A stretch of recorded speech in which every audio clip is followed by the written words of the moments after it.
రాజమండ్రిలోని మదనపూడి airport లో YCP నేతలను పోలీసులు అదుపులోకి తీసుకున్నారు. ముద్రగడను పరామర్శించేందుకు వెళ్తున్న బొత్స, అంబటి రాంబాబు, ఉమారెడ్డిని అదుపులోకి తీసుకుని పిఎస్ కు తరలించారు. రాజమండ్రి ఎయిర్పోర్ట్ లో తాజా పరిస్థితి మా క్రైమ్ బ్యూరో చీఫ్ ఇన్నారెడ్డి మరిన్ని వివరాలు అందిస్తారు. ఇన్నారెడ్డి, చెప్పండి, రాజమండ్రి ఎయిర్పోర్ట్ లో ఎవరెవరిని అదుపులోకి తీసుకున్నారు? దీనికి సంబంధించి అంటే అంబటి రాంబాబు, ఉమారెడ్డి, బొత్స ముగ్గురును కూడా రాజమండ్రి సమీపంలోని బూరుగుపూడి ఎయిర్పోర్ట్ లో అదుపులోకి తీసుకోవడం జరుగుతా ఉంది. శిరీష, దీనికి సంబంధించి అంటే ముద్రగడ పద్మనాభాన్ని అంటే పరామర్శించేందుకు వచ్చిన ఈ వైఎస్ఆర్సీపీ నేతలు అంబటి రాంబాబు, ఉమారెడ్డి, బొత్సలను అక్కడ అదుపులో తీసుకుని దగ్గరలో ఉన్న పోలీస్ స్టేషన్ తరలించారు. అయితే దీని మీద నిరసన చేసి అంటే పరామర్శించేందుకు వెళ్తున్నా తమను అడ్డుకోవడం కరెక్ట్ కాదు, దీంట్లో మీరు అక్రమంగా అనవసరంగా ప్రవర్తిస్తున్న తర్వాత దీని మీద అరెస్టులను అంటే అదుపులో తీసుకుని విచారించడానికి కూడా వీళ్ళు ముగ్గురు నిరసన చేస్తారు. దీనికి సంబంధించి రాష్ట్ర వ్యాప్తంగా జరుగుతున్న ప్రస్తుతం ఏమైతే ఉందో దీని మీద అంటే మానవతా దృక్పథంతో మేము వెళ్తున్నా కానీ ఈ రంగా మీరు ఎయిర్పోర్ట్ లో మీరు ఈ రంగా అదుపులో తీసుకోవడం సరికాదని కూడా వాళ్ళు ఆందోళన వ్యక్తం చేస్తున్నారు. శిరీష, ఇన్నారెడ్డి, బంద్ నేపథ్యంలో ఏపీలో పరిస్థితి ఎలా ఉంది? శిరీష, దీనికి సంబంధించి ఏపీలో బంద్ ప్రశాంతంగా కొనసాగుతోంది. ఒకవైపున ఏమైతే దీనికి సంబంధించి ప్రస్తుతం చిరంజీవి కూడా ఒక లేఖ రాయడం జరుగుతా ఉంది.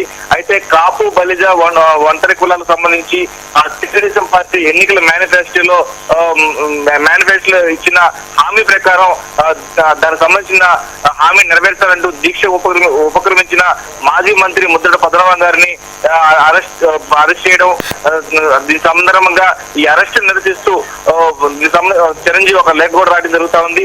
ఈ సందర్భంగా ఆ లేఖలో ఆయన చాలా స్పష్టంగా ఈ రకంగా ఒక ప్రజాస్వామ్యయుతంగా నిరసన వ్యక్తం చేస్తున్న నేపథ్యంలో ఆయన అరెస్ట్ చేయడం, తర్వాత ఆయన కుటుంబ సభ్యుల పట్ల పోలీసులు ప్రవర్తించిన తీరు పట్ల ఆయన ఖండించడం జరుగుతా ఉంది. అలాగే దీంట్లో అంటే అరెస్టులు ఏకపక్షంగా ఉన్నాయి.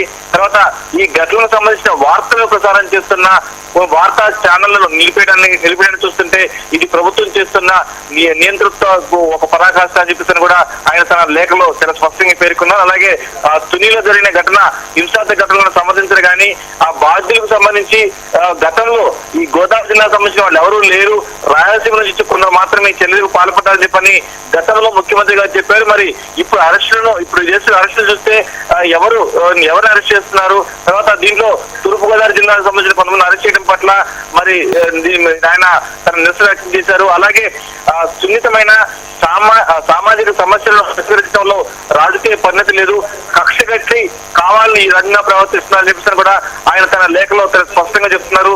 అయితే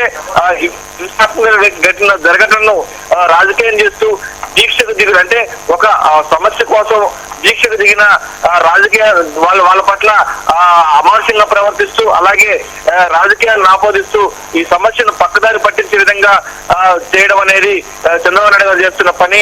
అలాగే దీంట్లో రాష్ట్ర అభివృద్ధిలో అన్ని వర్గాల సహాయం కోరుతున్న ప్రభుత్వం మరి సామాజిక వర్గాల మనోభావాలు దెబ్బతీసినట్టుగా చేయడం ఎంతవరకు సంబంధించు, అలాగే ఎస్సీ వర్గీకరణ తర్వాత బీసీలకు చట్టబద్ధమైన ఉపప్రణాళికలు అమలు చేస్తామని చెప్పని సానుకూలంగా పరిష్కరించాలి కానీ ఈ రకంగా చేయడం, అలాగే దీని పట్ల అంటే తుని ఘటనలో నిందితుడిని పట్టించడానికి అనేక ప్రయోగాలు చేయాలి కానీ అంటే స్పష్టమైన న్యాయపరమైన ప్రయోగాలు చేయాలి కానీ ఈ రకంగా కక్షపూరితంగా వ్యవహరించడం ఎంతవరకు సబబు అని చెప్పేసి కూడా ఆయన చాలా స్పష్టంగా తన లేఖలో పేర్కొన్నారు.